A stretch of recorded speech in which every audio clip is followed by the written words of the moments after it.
5 minutes. Thank you, Mr. Chairman. Ms. Barnes, I had to step out, so some of this may have already been covered, but like my friend from California, redundancy is not a bad thing.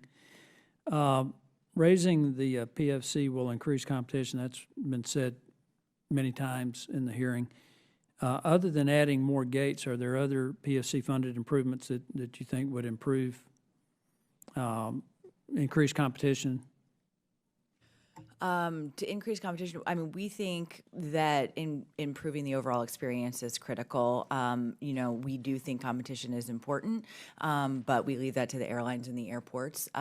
We're in the mindset of the traveler and feel that the experience is important. I would note one of the issues that's come up across the board here is the security element. Without security, you cannot have travel, and having a strong security at all of our airports is really important. And Congressman and Mr. Lopano noted that, and we had a robust conversation earlier. So PFCs could go to increase security upgrades at airports, and that's something outside of you know, just the building itself. Well, that would be that's one of important. the things I want to talk to, and this is for Mr. Crowder and Ms. McGraw and Mr.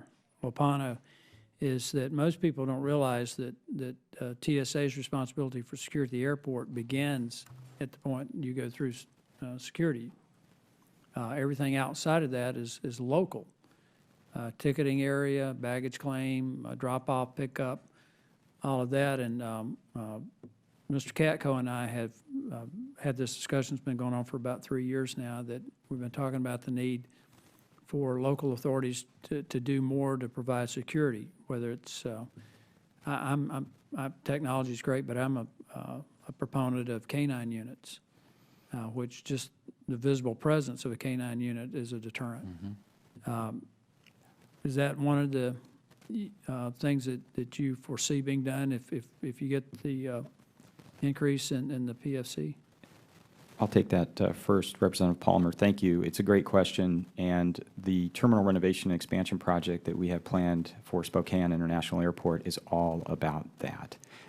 The primary element of the project is a consolidated security screening checkpoint that, in part, when that is done, will make us eligible for canine teams. Mm-hmm. So I think that, going back to what you've talked about with Representative Katko, we're very interested in being able to have an increase in the PFC and increase flexibility to make sure that we can fully equip these checkpoints to have the maximum capability that they need, both in processing, also in deterrence, as you point out. So the increase in the PFC is very, very important to the proper deployment of technology and other resources for that layered approach to aviation security. I think that should be one of your main points in arguing for an increase in the passenger facility charge, because, as Ms. Barnes points out, people want to feel secure when they go there, and the incidents that Mr. Katko mentioned in Belgium, I think, could have been avoided if they had had that perimeter security. You can't guarantee that, and I don't think technology is great for detecting explosives and things like that, but it won't tell you where it went, where a dog will, and I've talked with other colleagues about the potential of using retired military dogs, and you've got retired military personnel that could be deployed, but we need to figure out a way to expand our security perimeter outside of where TSA begins. Ms. McGraw, Mr. Lopano, if y'all want to add anything to that. Yeah, thank you, Mr. Chairman. I'm not the chairman, but I'm well, sorry, I am the Mr. chairman Palmer. of Republican committee, but not here, but thank you for promotion. Well, thank you, Mr. Palmer.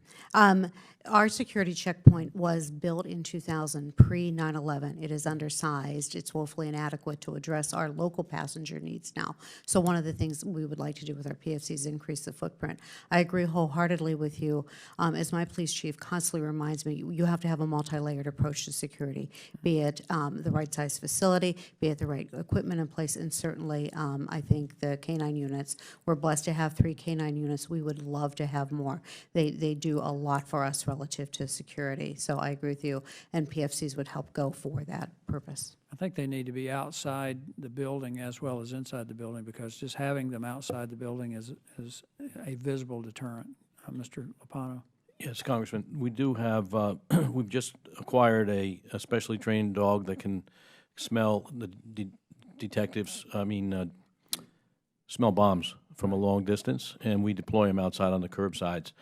The cost of doing that, though, eats into our ability to fund capital projects, so an increase in the PFC would help ease that. My time has expired. I yield back.